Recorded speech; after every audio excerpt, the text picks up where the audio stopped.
Hey, welcome to a short video on how to calculate eigenvalues and eigenvectors. For this first example, we're going to use the matrix A is equal to 5, 1, 1, 5. First thing we got to do is calculate eigenvalues, and the way we usually do that is by using the fact that since A times X is equal to lambda X, since that's true, then A minus lambda I, where I is the identity matrix, times X is equal to 0, the 0 vector, with, in this case, the 2 by 1 0 vector. If any non-zero x, and this is a non-zero x, eigenvectors are non-zero vectors. They can have zeros in them, but not only zeros. Any non-zero vector produces a 0 output from a matrix. That matrix is singular. And this matrix then is singular, meaning its determinant is 0. So let's look at A minus lambda I. That is 5 minus lambda, 1, 1, 5 minus lambda. Its determinant has to be equal to 0, so let's look at that determinant. We take A and D, multiply them together, and subtract C and times B. So we get 5 minus lambda quantity squared minus 1, and that is lambda squared minus 10 lambda. And we get a positive 25 when we subtract 1, so plus 24. That factors nicely into lambda minus 4 times lambda minus 6, meaning that our two eigenvalues are lambda equal to 4 and lambda equal to 6.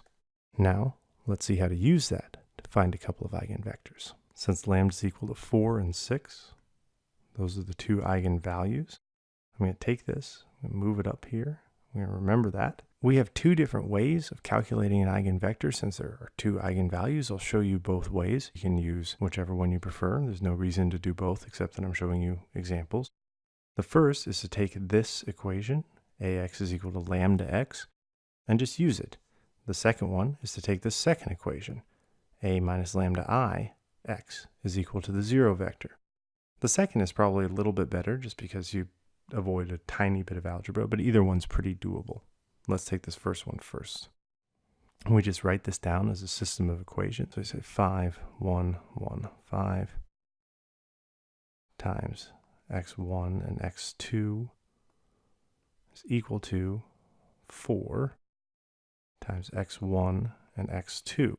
And if we write that down that way, and we try to see it as a system of equations, we see this is 5x1 plus 1x2 is equal to 4x1.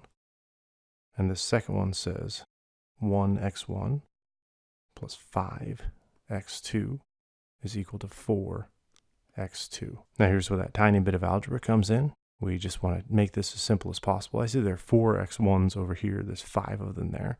So I'm going to make that go away by making that go away. So I'm just going to have x1 plus x2 is equal to 0. The second one does just about the same. There's 4x2s here, 5x2s there. So I can take this away and that away, leaving a 0.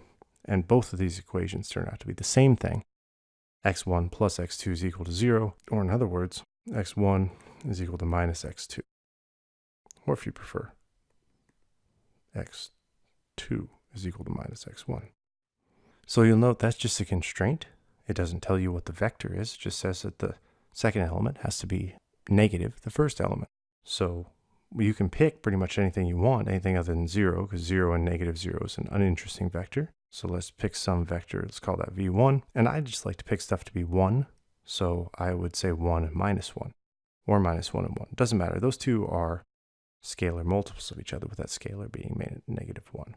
So now that we found that first eigenvector, and that's the eigenvector associated with lambda is equal to 4, ready to find that second eigenvector. And here I'm going to use that second equation that we talked about earlier. I'm going to use that a minus lambda I x is equal to 0. So then let's go ahead and I've got this a minus lambda I written out. So let's just use that. So when lambda is 6, 5 minus lambda is minus 1.